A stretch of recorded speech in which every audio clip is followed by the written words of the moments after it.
I couldn't end the episode without really giving a shout out to Sal. I actually met Sal at the last networking event that they had at Millennial Brewery, and I had connected with him on social media before, but I hadn't had a chance to really meet with him. So at the brewery, we had a chance to kind of connect and share our stories a little bit. When you're working with Sal, you're working with someone who's a recent college graduate, someone who's now stepped up into a general contractor role, which you said CGC, is that right? Yes. Is that the designation? And now I've learned today that there are different layers within that. And so that he is on the BMX, right? You're not on the training wheels. You're the. But Adam, that's just the beginning. He didn't tell you he's also a real estate agent, licensed real estate broker, has his CAM license, and now a general contractor. I mean, I don't know how we got so lucky to have a winner like Sal. That's a lot of acronyms. That's a lot of initials at the end of your name. CAM is a big one. Now, just think about how that makes him as a valued member of your team. Yeah, Brian. Wow. Any thoughts about maybe getting mortgage broker, adding that on, Sal? Or at the moment, I just want to enjoy life a little bit. Maybe down the road, who knows? Yeah, it's like you just won the Super Bowl. You just need to go to Disney for a little bit. So you said FGCU college grad. Yes. Real estate salesperson, real estate broker, CAM, and CGC. That's awesome. At 22 years old. You have a very bright future ahead of you in Florida and certainly with Minneapolis. That's really incredible. And, I have kids that are coming out of high school. Juliet's now out of college and in the business with me. And I can't get enough of that. I want to see the next generation step up. I want to see the new stars step up and tell me to take a week off. Tell me to take a vacation. Tell me it's okay to step aside.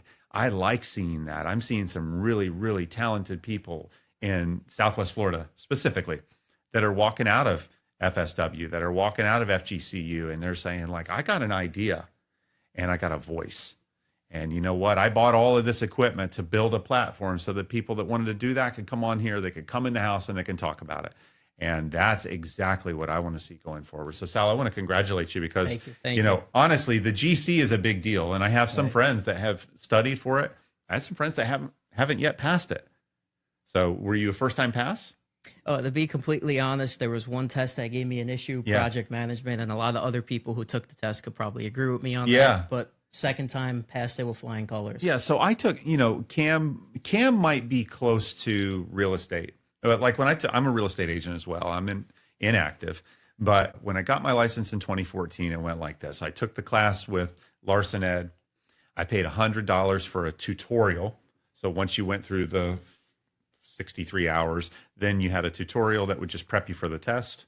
Then you schedule the test, you go in and take the test, and then you forget everything that you learned and start selling real estate. But with Contractor, it's a lot different. Because I know Jade has shared with me that you've got books upon books and books, and it's not memorization so much as it is knowing how to source the information.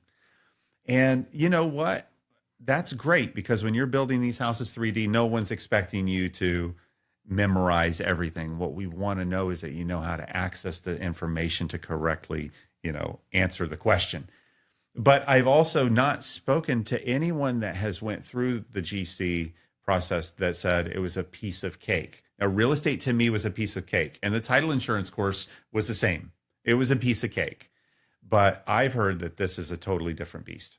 Yeah, I had to really dedicate myself. I was actually a full-time college student too while I was studying for it. I started in April and I passed everything last month. And working full-time. Yeah. Yes, I'm working. So that's really, it's been a journey. Yeah, but I'm happy I did it. And now you're breathing.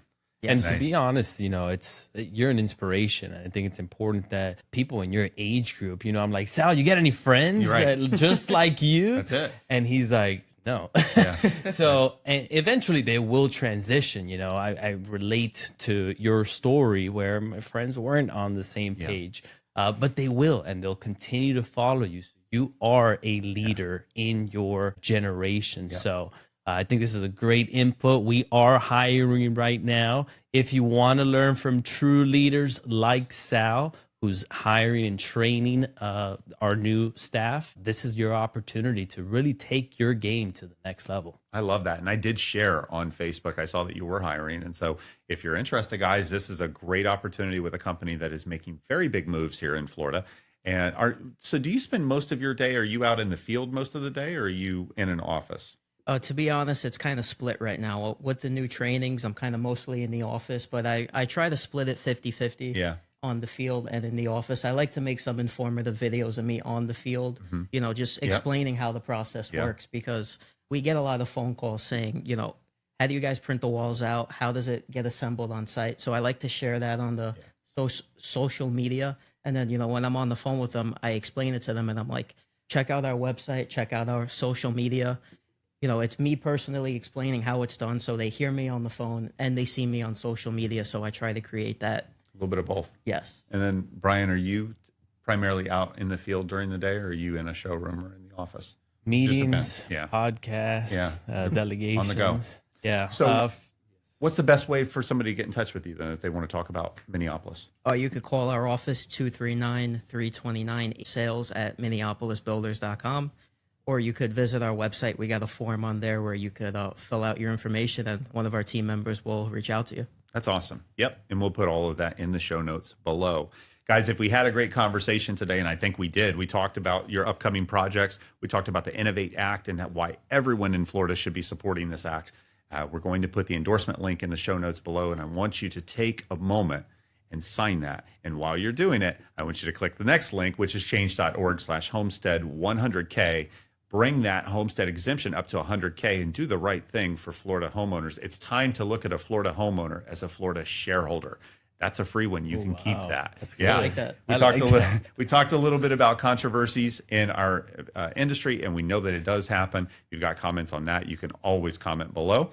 And then we wanted to give a final congratulations again to Sal. I can't wait to see what 2025 has yet in the fourth quarter for you guys and for you in the years to come. You will be doing this for years to come, and I think that's really exciting. Brian, you're a great friend. Thanks for being on the show. Sal, thanks for coming on. I'm Title Adam. If you're buying, selling, building, refinancing, hey, if you're doing a deal in Florida, tag me in. I'm local and licensed. I can't wait to help. You're in the house.